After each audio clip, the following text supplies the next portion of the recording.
get ready or you can stay ready. Now, I choose to stay ready.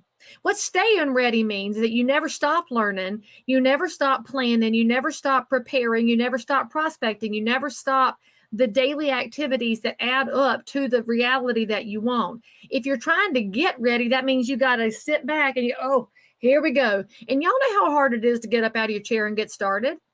As a runner who's only been running for, I don't know, I guess about 10 years or so, thereabouts, when I decided I did not like the shape and the size that I was, and I wanted to keep eating. And so the choice was either eat healthy or run. So I chose to run. That's just the reality of it. I am now ready at any time to run a marathon because I run that many miles during the week. Now, I won't necessarily be the winner or the fastest, but I'm always ready. So that's what I want you to think about as you're planning your 2023. If the change in the market has caught you off guard, maybe that's because you didn't stay ready. Well, you've had a minute, all right? Because the market started changing earlier in 2022. Your moment's over. The market has changed. Now is the time for you to get up off the couch, put your face on, fix your hair, get dressed, and get back to taking care of your neighbors. You hear me on that? I don't want to hear any more complaining, whining, and fussing. Now is the time to be working and to be visible. And do you know why? Do you know why I need y'all to be working hard right now? Because the people that you serve don't know what to do. Your buyers in real estate right now don't know if they should buy or if they should wait. Your sellers right now don't know if they should buy or if they should wait. Well, if you, as a realtor or a lender, are sitting over on the couch, curled up in a ball, staring at Netflix, they won't have a resource. That's why I want you to work. You're working so that you can be somebody else's resource. They need you right now. And by you working, you're going to show them the information. When you go from full out, pedal to the metal, can't breathe, can't stop, can't sleep, and the market then shifts. Well, houses are still being bought and sold, y'all. The market's not stopped. It's just different. But it feels stopped in comparison to what you've been doing for the last 2.5 years. So give yourself that reality check too as you're looking at your time. Be grateful to have your Saturdays back on occasion. Be grateful that there's a Wednesday when you could actually go for a long walk because you don't have anything else to do today. Be grateful for that little bit of time. Because once you're grateful for that time where you could actually breathe, your creativity is going to go up in the time that you're working when you're trying to be more productive. Somebody calls and says, "Hey, Leigh Brown, come sell my house. Hey, Leigh Brown, I want to buy a house." The next thing out of my mouth is, "May I ask you a few questions?"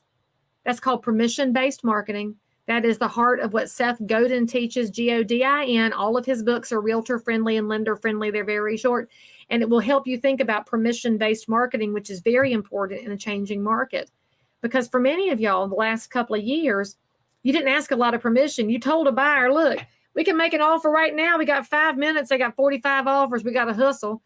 And you didn't have a lot of workup involved because the time was so compressed. Now I want you to think very carefully about how you're taking care of people with excellence, which starts with asking permission before you berate them into all their personal information. So we have 4 accounts. A commission check comes in.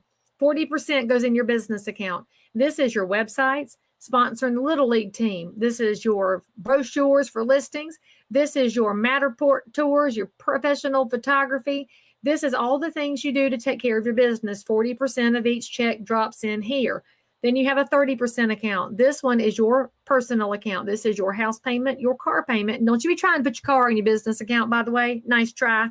You're going to put it here in your personal account. Your RPAC contribution comes out of here because it's hard dollars. Your fingernails and pocketbooks and the things that you want to buy off of Amazon come out of here. Now, your 20% account would handle your taxes. Now, that's going to be ish on taxes, right? You might need more or less, but if you keep a tax account going, you have enough that you can get in the ballpark. And then that 10% account, that's my tithe account. And if you don't tithe, that might be your Meals on Wheels, Battered Women, the book drive, the coat drive, the whatever you support account. And the reason I tell you that is this. I've said it before and I'll say it again. If your dollars come into your hands and you clutch them tight so you don't let them get anywhere, That is an attitude of scarcity that says, I don't have enough. And you know what? When you don't have enough, you will never have enough, because money, it is addictive like any substance. However, let 10% out, save 20% here. Tell this 30 what to do. Tell this 40 what to do. Suddenly you're taking your money, you're turning it into an attitude of abundance, which says, my hands are open. What I've got, I'm going to put it out there, let it do big things. And you know what? More money can get back in there because your hands are open and you are out there in a different space. There are buyers buying, but buyers have gotten smarter and they've slowed it down. And our smart sellers have gotten smarter too, but they don't get there by themselves. So when I go to someone's home right now, it is not for a listing presentation. It is for a listing conversation. Not there to talk them into anything, not there to do anything more than ask questions, offer information, and help them come to a good decision. I'm going to tell you, it sounds kind of crazy, but that is a wow listing presentation, because many of your competitors are still in that mindset of me, me, me, me, me, me. Let's go, let's go, let's go. That shouldn't be your approach. When you go in the house, your job should be, first of all, say, thank you for allowing me into your home. This is your sanctuary. Thank you for letting me come in the door. And the next thing you're going to say is, talk to me a little bit. Why'd you call me? Figure out what's going on in their life. Maybe they need to sell, or maybe they're thinking about selling. Maybe they're worried about the market, and maybe they should just stay put, and maybe they should sell. And there's a lot of maybes going on. That's a wow listing presentation. And it's got to be the way that realtors go going forward, is being more curious about the person across the table. If you're a mortgage lender, be more curious. And so if you're a realtor who is staying relevant to the vacation homeowners who use their property twice a year, here's what's relevant to them.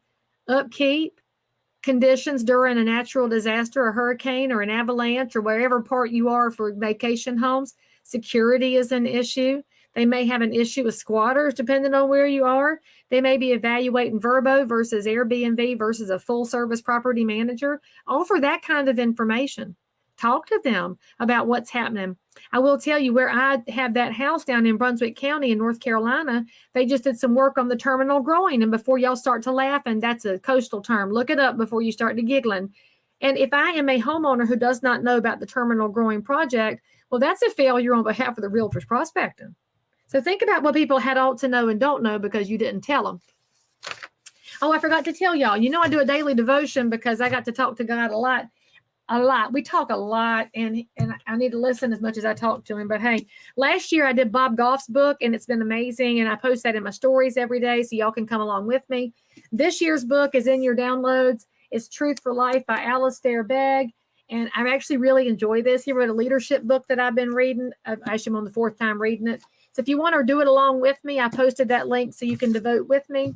And that just helps us, again, stay accountable. Hey. There's also a Facebook group, which wasn't really used a whole lot, but it's there in case somebody decides to make it run. And so that is, you can grab the QR code or it's on your downloads. Scott, I did not purchase the pier, and I will tell you, so I love where that pier is located, but there were some changes in the family that owned it, and there's been some changes in some other things. So I still want it, but not until it makes sense, because as somebody who is fiscally conservative, I have to be super duper cheap. Sometimes we get so busy, we forget how big this is to the people we serve. We forget that the most important thing to them is not the numbers. It is the other side of this. It is the emotion. It is the fact that their babies are going to get off the school bus at that house. Mama's going to come there to stay in her last days. They're going to have holidays at this house, plant some tomato plants, paint the bedroom, get to know their neighbors, get involved in the PTA and the Planning and Zoning Board, and they're going to be a part of a community with the American dream. Everything else that we do is great, but it's not as big as what you do. And I think you forget that sometimes when you're worried about the economy, and you're concerned about interest rates, and you're worried about the future of the business, and you're thinking about the lawsuits that are going on, everything feels so big. You forget that right in the heart of it is a neighbor that without you wouldn't have made it.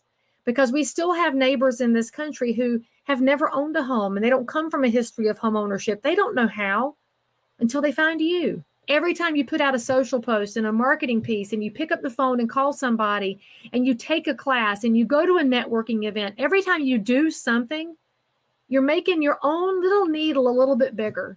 a little bit easier to find in a sea of mediocrity, in a sea of narcissists. Somewhere, somebody needs to find you.